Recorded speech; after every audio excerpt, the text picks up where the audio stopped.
चुनाव है, क्या होगा ओबड़ा में? तो कहीं न कहीं से ऋषि कुमार भारी पड़ सकते हैं एनडीए के प्रत्याशी। एनडीए के प्रत्याशी पर। अब चुनौती है ऋषि कुमार के साथ। सबसे बड़ा सहारा है उनको तेजस्वी यादव। एकदम नीतीश कुमार मुंह की खा गए थे। हाँ, वह लोकप्रियता 2024 के लोकसभा चुनाव तक बनी रही। हर समाज में उनकी पकड़ बढ़ी है एक विधायक के तौर पर। तमाम गुणों के साथ साथ राजनीतिक छल प्रपंच का भी माहिर खिलाड़ी होना पड़ता है। यही सब तो उनकी पूंजी है, सियासी पूंजी। इधर से तो योद्धा तैयार, लेकिन उधर से कौन योद्धा होगा? एक बार भाजपा भी ओवरा सीट से जीत चुकी है। पनोरमा ग्रुप, जो सोचता है वो करता है। नमस्कार, आप देख रहे हैं न्यूज हाट। मैं हूं चंदन झा। धड़कने धड़क रही हैं, चुनाव है, क्या होगा ओबड़ा में?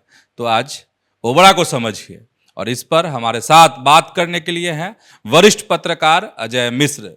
सर, आपका इस कार्यक्रम में स्वागत है। धन्यवाद चंदन जी। सर, क्या होगा ओबड़ा में? क्योंकि नजदीक है चुनाव, तो ओबड़ा में क्या? देखिए, ओबरा बहुत सेंसिटिव विधानसभा क्षेत्र है। वहां से पिछली बार जीते थे ऋषि कुमार, और अच्छा मार्जिन से जीते थे। 22,600 कुछ मतों के अंतर से उन्होंने अपने निकटतम प्रतिद्वंदी लोजपा के प्रत्याशी को हराया था। फासला बड़ा था जीत का। लेकिन इस बार जो है, इस बार फासला बड़ा रह सकता है या छोटा हो सकता है, या फिर वही कहानी दोहरा देगा, है ना। इस पर बड़ा मंथन चल रहा है जनता के मन में। कारण है, तस्वीरें बदले हुई है। पिछली बार की जो तस्वीर थी वह और इस बार की तस्वीर बदली हुई है, सियासी तस्वीर। हालांकि ऋषि कुमार संघर्षशील हैं, पढ़े लिखे युवा हैं, है ना। क्षेत्र के प्रति उनकी जो है, उनकी लगन जो है साफ दिखाई पड़ती है। विकास चाहते हैं क्षेत्र का, और लोगों से भी मिलनसार हैं, मिलते हैं लोगों से। सब खूबी है उनके पास, और सबसे बड़ा सहारा है उनको तेजस्वी यादव का, लालू प्रसाद का। आरजेडी के प्रत्याशी होंगे, यह तो लगभग तय है, क्योंकि विजेता रहे हैं पिछली बार 2020 में। उतना ही नहीं, एक प्लस पॉइंट उनके लिए और है कि 2024 का जो लोकसभा क्षेत्र हुआ काराकाट का, जिसके अंतर्गत ओबरा विधानसभा क्षेत्र भी आता है, तो वहां की जो 6 विधानसभा सीटें हैं, एक संसदीय क्षेत्र में पड़ता है ना, तो काराकाट की जो 6 विधानसभा सीटें हैं, उसमें ओबरा समेत तमाम 6 सीटों में महागठबंधन के प्रत्याशी आगे रहे, लीड किए। उपेंद्र कुशवाहा की पार्टी, उपेंद्र कुशवाहा स्वयं लड़े थे काराकाट से, है ना। राष्ट्रीय लोक मोर्चा के कैंडिडेट थे वो। हालांकि एनडीए के कैंडिडेट थे, यह भी कह सकते हैं, क्योंकि एनडीए की ओर से लड़े थे। लेकिन एक भी विधानसभा क्षेत्र में उनको बढ़त नहीं मिली, और महागठबंधन की ओर से माले के थे राजा राम सिंह, जिनको जीत भी मिली, और वह सभी विधानसभा क्षेत्रों में आगे थे, ओबरा में भी। तो यह प्लस पॉइंट बनता है किसके लिए? वहां के जो वर्तमान विधायक हैं ऋषि कुमार, उनके लिए, कि जो लोकप्रियता 2020 के विधानसभा चुनाव में थी, वह लोकप्रियता 2024 के लोकसभा चुनाव तक बनी रही। कहीं से उसमें गिरावट नहीं आई। तो यह एक उनके लिए पॉजिटिव कर सकते हैं, सकारात्मक पहलू है। बावजूद इसके इस बार उनको कड़ी मशक्कत करनी होगी जीत के लिए। हाँ, यह भी मतलब सियासी समीकरण में जोर घटाव है। सियासी समीकरण में जो जोड़ घटाव हो गया, अब जैसे 2020 के विधानसभा चुनाव की बात कर रहे हैं, तो उस समय चिराग पासवान बागी तेवर में थे। मतलब लोजपा जो थी वह बागी तेवर में थी। और इस बार जो है चिराग पासवान की जो पार्टी है लोजपा रामविलास, वह एनडीए के साथ, उन्होंने कल भी जो है उनकी सभा हुई थी आरा में, चिराग पासवान चिराग पासवान, उसमें भी उन्होंने ऐलान किया कि हम जो है एनडीए है, मजबूती के साथ एनडीए 243 सीटों पर चुनाव लड़ेगा। तो एकजुटता वह दर्शाते हैं। अगर उनकी कथनी करनी में अंतर नहीं हुआ, एकजुटता बरकरार रही, तो इसका असर ओबरा पर भी पड़ेगा।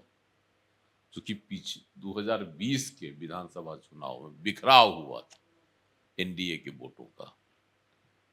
जैसे 40,000 कुछ मत आया था लोजपा प्रत्याशी प्रकाश चंद्रा को, और 25,000 कुछ मत आया था जदयू के उम्मीदवार को, तीसरे नंबर पर रह गया। अगर दोनों को जोड़ देते हैं तो 40 और 25 कितना होता है? 65,000। और ऋषि कुमार को कितना मत मिला था? 63,600 कुछ, मतलब 63,000 के लगभग। और हार जीत का अंतर 22,000 था। तो अगर क्या कहता है जदयू और लोजपा जो इस बार है एक साथ, तो अगर वही समीकरण पिछली बार रहा था तो ऋषि कुमार के लिए जीत इतनी आसान नहीं होती। हालांकि आप इसको नहीं कह सकते हैं, क्योंकि वीरेंद्र कुमार सिंह भी जीते थे 2015 में राजद से, वो भी 10,000 के लगभग ज्यादा से। तो वह एक समय, उस समय तो जदयू उल्टा समीकरण था, जदयू था महागठबंधन के साथ 15 में। 15 में। और 2020 में समीकरण एकदम विपरीत हो गया। जदयू चले आए एनडीए में, लेकिन लोजपा बागी बना रहा, जिसका नतीजा हुआ कई जगहों पर एनडीए के प्रत्याशियों को हार का सामना करना पड़ा। एकदम नीतीश कुमार मुंह की खा गए थे। हाँ, नहीं मुंह की खा गए। तो इस बार ऋषि कुमार के लिए थोड़ी मेहनत वाला चुनाव होगा। उनको मेहनत, चुनौती है ऋषि कुमार के सामने, मेहनत मशक्कत करनी होगी, चुनौती। और यह चुनौती का सामना वो बोले ना कैसे, किसके सहारे कर लेंगे। एक तो उनके पास एक बहुत बड़ी मजबूत पूंजी है। पूंजी है कि वह राजनीतिक घराने से आते हैं। उनकी मां कांति सिंह जब राजद, जनता दल राजद में जब भी थी, तो उनका रसूख पार्टी में भी था, पार्टी पर भी था, और क्षेत्र में भी था। वह यूपीए के सरकार में केंद्र में कोयला राज्य मंत्री भी रही थी। तो इसका जो है फायदा ऋषि कुमार को 2020 के विधानसभा चुनाव में भी मिला। तो इस बार जो ऋषि कुमार के लिए थोड़ी सी कठिन परीक्षा है, ओबरा में चुनौती है। लेकिन सर, मेरे पास जो इनपुट है, खबर है, उसमें यह है कि ऋषि कुमार जो है 2020 में जीत का फासला तो उनका बड़ा है ही, लेकिन सियासी समीकरण में जो बदलाव है, अगर वही समीकरण बरकरार रह जाता है तो चुनौती है। लेकिन कहा जा रहा है कि हर समाज में उनकी पकड़ बढ़ी है। एक विधायक के तौर पर लोगों का मन जो है उन्होंने मोहा है। तो इधर मन मोहना और इधर सियासी समीकरण, तो कौन भारी पड़ेगा? देखिए, राजनीतिक पूंजी जो है उनकी विरासत की पूंजी तो है ही, मजबूत है, मजबूत है। और उनका बताया ना कि उनका जो स्वभाव है वह मिलनसार है, पढ़े लिखे हैं।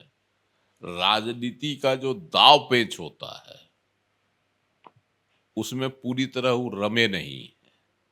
सहज भाव से लोगों से मिलते हैं, सहज भाव से उनकी समस्या को सुनते हैं, और सहज भाव से उसके निदान की पहल करते हैं, चेष्टा करते हैं।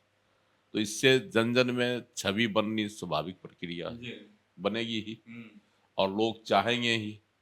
लेकिन जीत के लिए जो मौजूदा राजनीति है, जीत के लिए एक सफल राजनेता को जो है इन तमाम गुणों के साथ साथ राजनीतिक छल प्रपंच का भी माहिर खिलाड़ी होना पड़ता है, जो उनकी पार्टी मतलब उनकी राजनीति में नहीं है। उनको अपने राजनीति में इसका समावेश करना पड़ेगा, तभी वह जो है ना इस बार का जो मुकाबला होगा इसमें जीत विजय पताका लहरा पाएंगे। नहीं सर, मैं इसलिए कह रहा कि मैं जब ओबड़ा पे हम लोग बात कर रहे हैं तो मैं देख रहा था कि भाई वर्तमान जो विधायक हैं उनका कैसा है, और जान ही रहे हैं कि सोशल मीडिया का दौर है, तो सोशल मीडिया पे क्या है, तो मैं देख रहा था कि हर तबके के लोग, हर समाज के लोग उन पर कमेंट करते हैं और कहते हैं कि गर्व की बात है कि इतने अच्छे और पढ़े लिखे विधायक हम हैं इस क्षेत्र के। तो एक प्रतिक्रिया तो समाज से आ रही है, और समाज अगर किसी को चाह ले तो सर पे बैठा ले। नहीं, यह तो खूबी है ही, यही सब तो उनकी पूंजी है, सियासी पूंजी।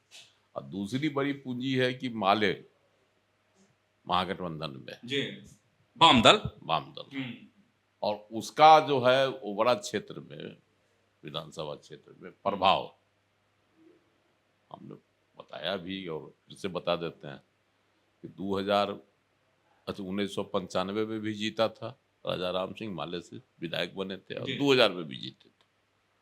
अभी वर्तमान में तो काराकाट से सांसद हैं ही। तो माले का वहाँ प्रभाव, और माले किसके साथ है? महागठबंधन में आरजेडी के साथ। तो स्वाभाविक है कि जो आरजेडी के कोर वोटर है वह तो उनके साथ है ही, और माले का प्रभाव दलितों पर है, दलितों पर माले का स्वाभाविक प्रभाव है, रहता है। और 22% जो है वोटर ओबड़ा विधानसभा क्षेत्र में दलित हैं। तो इन समीकरणों को अगर एक साथ जोड़ दिया जाए तो कहीं न कहीं से ऋषि कुमार भारी पड़ सकते हैं एनडीए के प्रत्याशी पर। अब एनडीए से लोजपा को सीट मिलती है, लोजपा रामविलास को सीट मिलता है, या जदयू अपना हक जताता है, यह तो अभी निर्णय हुआ नहीं, क्योंकि लोजपा को भी एक रेखांकित करने वाला वोट 2020 में प्राप्त हुआ था, 40,000 से ज्यादा, और जदयू को भी 25,000 वोट मिला था। तो इधर से तो योद्धा तैयार, लेकिन उधर से कौन योद्धा होगा? नहीं, चिराग पासवान की भी कोशिश होगी कि हमारे प्रत्याशी को टिकट मिला जाए, मौका दिया जाए, ताकि मजबूत स्थिति में थे तो उनकी जीत भी सुनिश्चित हो। इधर चिराग पासवान की कोशिश होगी। अब दूसरी बात है कि जदयू वह सीट छोड़ता है, नहीं छोड़ता है, या बीजेपी अपने हिस्से में लेती है। एक बार भाजपा भी ओबड़ा सीट से जीत चुकी है, कई दावेदार हैं सर, इसे कई दावेदार एनडीए में। क्या बहुत चुनाव पहले जीती थी, लेकिन जीती थी भाजपा भी ओबड़ा से, तो भाजपा का भी दावा बन सकता है अगर, लेकिन सबसे मजबूत दावा होगा लोजपा रामविलास से, चिराग पासवान की पार्टी का। तो ये सब समीकरण है। अब इसमें इनकी पूंजी तो हम बता रहे हैं शुरू से, इनकी पूंजी है शिक्षित होना ऋषि कुमार की, और मजबूत राजनीतिक घराना, जिसका फायदा उनको पिछले चुनाव में भी मिला था और इस बार के भी चुनाव में मिलने की पूरी संभावना। तो समझ गए होंगे कि ओबड़ा में क्या होगा। तो ऐसे ही जुड़े रहिए न्यूज हाट के साथ, खबरों से अपडेट रहिए। धन्यवाद, नमस्कार।